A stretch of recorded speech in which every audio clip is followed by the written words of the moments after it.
David Kibler, 1968 graduate of LeRoy. He's here for his 50th reunion, or he's hiding from some international police department. We're not sure which. As a youngster, he got the name Moose. You know, it makes more sense now than it did then, but he got the name Moose when he was playing Little League. And I happened to be there one day, and I think he was 11 or 12, I don't know, but you all been to the Little League field at some point. We've got some of the executives from here. And they got some big walnut trees there. In those days, they were maple trees, but they were a little bit shorter then. I saw Dave Kibler hit a ball over those trees, across St. Mark's Street, into the front yard of Mrs. Brown's house, one of the teachers. From that day on, he was Moose Kibler. Okay? And you'll hear more about his sports. But the other thing about Dave that'll tie into something later, he actually built a Ford Falcon in his driveway on West Main Street. Now, what 15-year-old kid builds a car in his driveway? And that'll tie into some of the other things you'll hear about Dave. He was a 3-year, 3-sport starter. Started in football, basketball, and baseball as a sophomore, then the rest of his career. He was a leading rusher on the football team every year in football. As you heard earlier, he was the first player from LeRoy in the first Greater Rochester football team, well-deserved. Solid baseball player, mostly in the outfield, and he was on the sectional team that was in the Hall of Fame for the 1965 championship that they had. Basketball, a true power forward. Versus Elbow, I remember this game like it was yesterday. He knocked poor old Stan Sherwood around so bad that by the time the game was over and he was underneath the basket banging into David all day, he had to shoot all his foul shots one-handed, underhanded like this because he couldn't move anymore. Not that he was a violent person. He went on to play linebacker at Duke for a couple of years and had a degree in engineering from Duke. Hence the tie back to building a car in his driveway. He played all the sports at the highest level, wherever it was.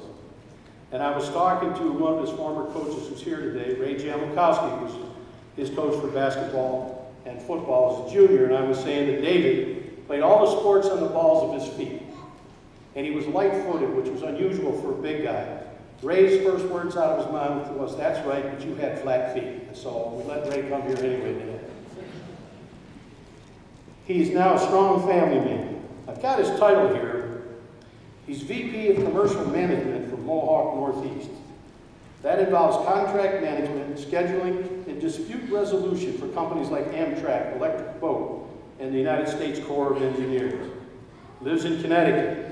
But I also know, and he may say something about this, he traveled internationally for nuclear power plants all over the world to help with controlling that industry and helping with his engineering expertise. He's an absolute great guy and a wonderful candidate to be another Hall of Famer from LeRoy. David?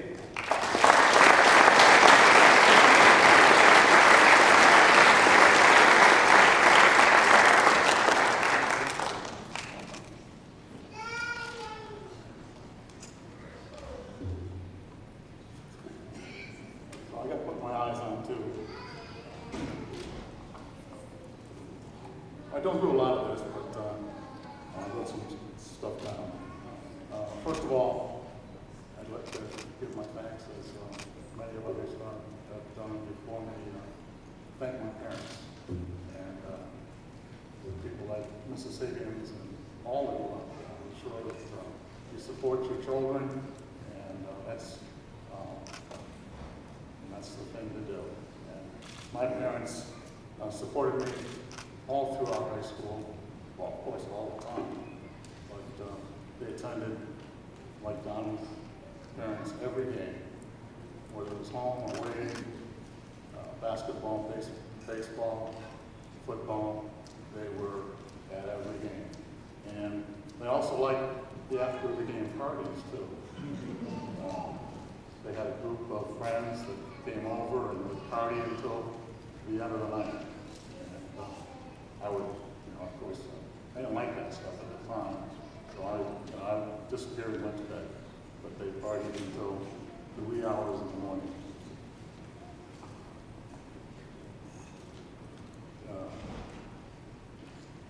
Pat Santini and Don Santini were great friends during their time at LeRoy, and we're great friends with our family. And they would attest to the after parties, and they still talk about the after parties with my mom and dad. That was one of the centers of their life. But a little bit more about them later. Thanks to the board of directors for choosing me. It's truly an honor.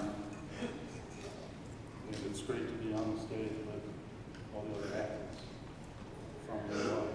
LeRoy has a great, as everybody knows, LeRoy has a great sports history. And I was honored to be a part of that. I especially want to thank my coaches, Ray Jamakowski. I know he's here, I just don't see him. Oh, there he is. Thanks, Coach. Thanks for coming.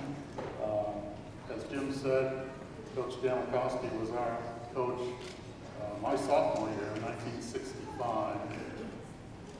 He was great coach, great mentor, a great wind sprint coach.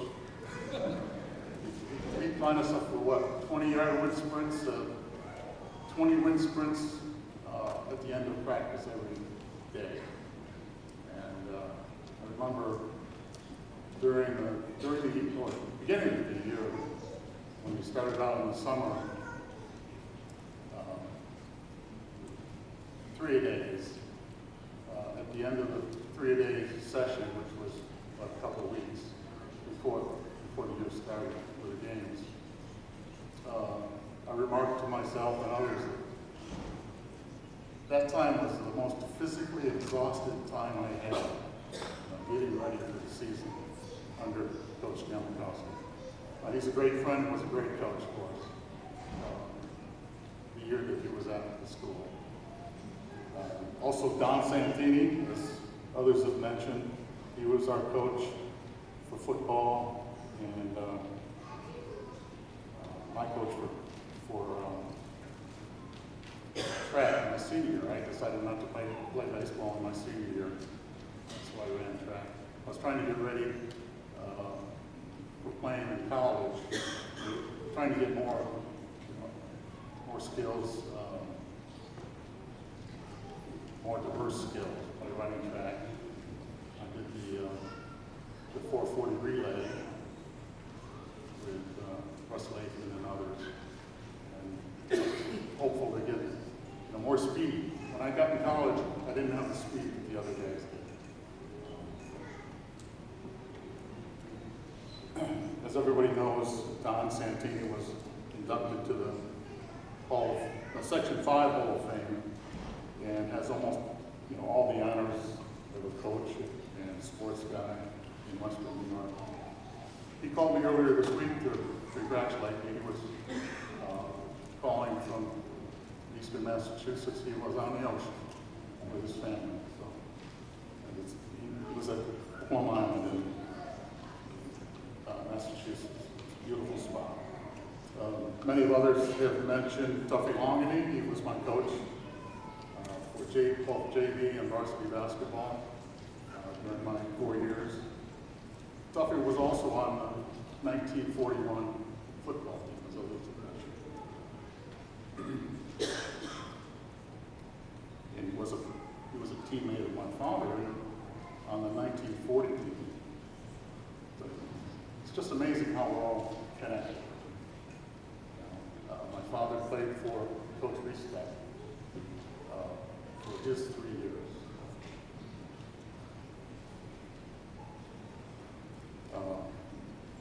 When Jim called me to tell me I had to get up there and make a speech or have some remarks, I said, I don't do this stuff. I'm not a talker like Jim is. I'm pretty quiet. What can I do? What can I say? But as I started jotting down some notes, I realized that what I said, we're all connected here in LeRoy. We're all connected in some way. And as I researched that some more, it became apparent to me that should be your theme, how we all connected. mention a few of my faux pas, but he missed a few. I want to just mention one. He didn't mention the one about the not bringing the clothes to the second time. I left that one, we wouldn't get you out of the parking lot in the airport. I don't remember that one. I don't remember a lot of the things he remembers. But anyway, we were getting ready for an away basketball game, and Tuffy wanted us to wear high-top sneakers in basketball. I thought that was pretty nerdy, so I had both high tops and low tops in my locker. So we were getting ready for an away game. I don't know where it was, over the field. I don't know where it was. But I grabbed 2 sneakers out of my locker and got to the game, started dressing, and there I was with 2 left-footed sneakers. So like the time, I left my clothes back home. When I came to LeRoy, to the Section 5 induction, when Coach Janikowski was inducted into the Section 5, I left my clothes at home. So when I arrived in Rochester, I had to buy new clothes. I had shorts and, T-top. Anyway. And of course, nobody had sneakers that I could wear because I wore size 14 sneakers. Nobody noticed that I know of. But we had this. I wore these sneakers during the whole game. Two left-footed sneakers. Nobody said anything. And I know somebody had to notice because we lined up on a foul for a foul shot, and everybody's looking at everybody's feet, right? So nobody said anything. I'm sure they thought I was the nerd at that time. Anyway, on business trips, I'd always wait until the last minute to pack, and I'd always leave something. Whether it's my clothing, the papers that I needed to take with me, I'd always leave something. I'd arrive to the airport late. I was going to Taiwan one time, and I had all these bags with all the papers in them. And I got to the airport late because there was a lot of traffic. And I was bumped off the flight because I was so late that the agent at the check-in desk said, "Okay, follow me. We'll get you there. We'll get you to the gate." And this was in Boston. And then she saw how many bags I had. She said, "Forget about it. You're not going." I ended up going the next day. So a little bit about the connections to LeRoy sports history. On my mother's side, my grandfather was Mortimer, and my grandmother was Ruth. So as I put this together, I realized, and I was reading some of Ed's stuff online. Ed's great in keeping track of sports history, and has a great website about sports history. And I was reading this section, and there was the name Jerome Root in there. It was a line in the Batavia history playing LeRoy. And there was Jerome Root was named. My grandmother was Root, and I found out that Jerome Root was my third cousin. And he kicked the first field goal for LeRoy against Batavia. First field goal in history for LeRoy against Batavia in a game in 1919. And he lived on St. Mark Street, number 8, St. Mark Street. And that's the same house that I mowed the lawn for my Aunt May and her husband when I was a teenager. So we're all connected. At least my family has a tremendous history in LeRoy. And unfortunately, my brothers and I moved away after we went to school. Nancy stayed with her husband, Tom. Tom was from Caledonia. Tom he's from Caledonia. And I thought, oh, Caledonia. But he actually turned out to be a pretty good guy. My uncle, my great uncle, Reginald Root, lived in the house that I grew up in. And he didn't play for LeRoy, but he went on to prep school in Connecticut and became a second-team All-American in lacrosse at Yale University, and then became coach of lacrosse, and then coach of football at Yale University. In 1925, he was an All-American, and in 1933, he was coach of Yale. Went on to coach at the University of Washington. My father, Wendell, was co-captain of the 1940 LeRoy team, and he was co-captain and played for Coach Rizda. There was an upstart on that team by the name of Vincent Boomer Scott, who everybody knows. But he was actually a backup to my father on that team. I think he was a sophomore on that team. My uncle Ed Mortimer played on the 1943 football team, and they were inducted in the Hall of Fame in the inaugural year. I played with Donnie Higgins in the early 60s. We played on Summit Pro baseball team. That's what I always thought it was. But the town team, the town team. I always thought it was Summit. Maybe that was football. When we call, as Reed mentioned, Quentin Call and my brother played on the same team with Wayne Alexander, basketball, football, and Quentin doesn't know another connection I have to him because I dated his cousin at the time.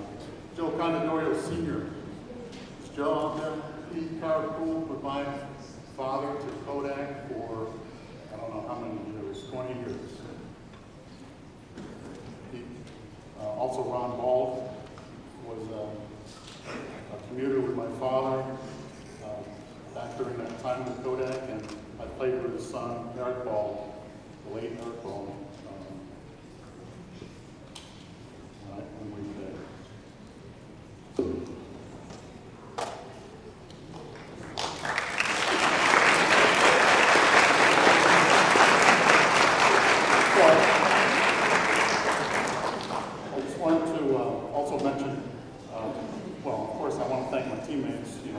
Jimmy Rogers, I don't know, Brian Pentel's here, Gabby Howe's here, Bobby Love, Bill McPherson, Tom Woodruff, Russ Latham, Mark Robinson, Bobby Krinkovich, Bobby Higgins, Gary Batchelor.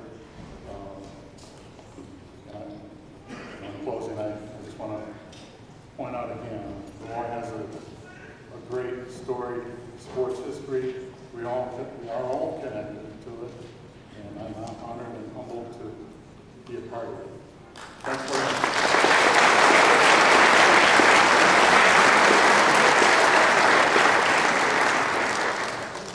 For somebody that doesn't like to speak, what do you think? Okay, all the people who ran to the bathroom got to come back in here. David, there's a lesson here, buddy.